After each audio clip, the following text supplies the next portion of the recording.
Sehingga apa yang tidak ada kaitan dengan Amerika dan Eropa dibawakan juga.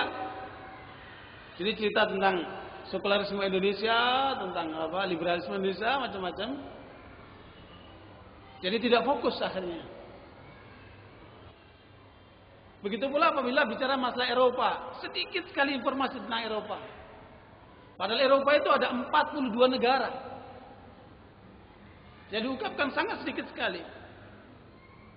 Dan yang paling kemudian kita lihat dari buku ini itu sangat pesimistis karena memang sepertinya nggak ada kebaikan lagi Amerika dan Eropa itu. Ada di sana ada orang-orang Islam dan perkembangan Islam luar biasa pesatnya.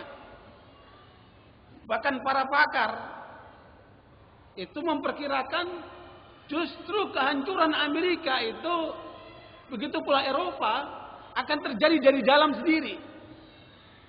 Di antaranya diungkap oleh bagus sekali. Ini perlu sebagai pembanding. Kalau ini buku agak pasif, pesimistis. Kalau ini buku lebih agresif dan optimistis.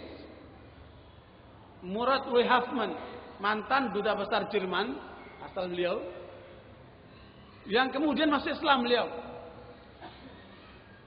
Dan beliau menulis dengan 300 referensi tentang akan terjadinya suatu perkembangan baru terbesar di dunia dari perkembangan Islam terjadi di Amerika. Luar biasa.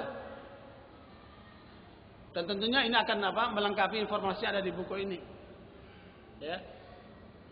Nah, sekalian karena buku ini lebih banyak bicara tentang fikul waqi', fikih tentang realitas, yang kemudian diupayakan untuk dihubungkan dengan fikul dalil, tetapi nampaknya tidak seluruhnya berhasil untuk mendudukkan dua hal ini. Sebab kalau kita bicara dari tinjauan Islam, tentunya kita harus paham tentang dalil apa yang kita gunakan untuk mendudukkan dalil itu dengan realitas. Dan ini tentunya perlu fiqhul dalil. Ya, tidak cukup hanya fiqhul waqi', tetapi juga butuh fiqhul dalil untuk mendudukkan secara ilmiah supaya tidak melenceng. Sebab kalau kita lihat dari judul buku ini, menanti kehancuran sampai posisi terakhir, itu memang betul-betul menanti dia ini sampai munculnya Imam Mahdi. Ya, terakhir nanti munculnya Imam Mahdi. Terus apa yang dilakukan oleh umat Islam ke depan seharusnya untuk kemudian menyongsong kehancuran Amerika itu tidak diungkap. Paling dia menyebutkan kriteria tentang At-Taifah Al-Mansurah. Siapa Taifah Al-Mansurah itu? Dipaksakan sama dia, yaitu Taliban atau kemudian gerakan Mujahidin yang terorganisir oleh Umar Al-Baghdadi yang ada di Irak. Apa saja itu sebenarnya Taifah Al-Mansurah itu? Ya. Tentunya ini perlu pelurusan terhadap buku ini. Ya, memang ini suatu usaha yang perlu diapresiasi untuk semangat mengungkap kehancuran Amerika. Namun demikian sekalian, kita juga harus objektif. Dan objektif itu akan menjadikan semua masalah enak.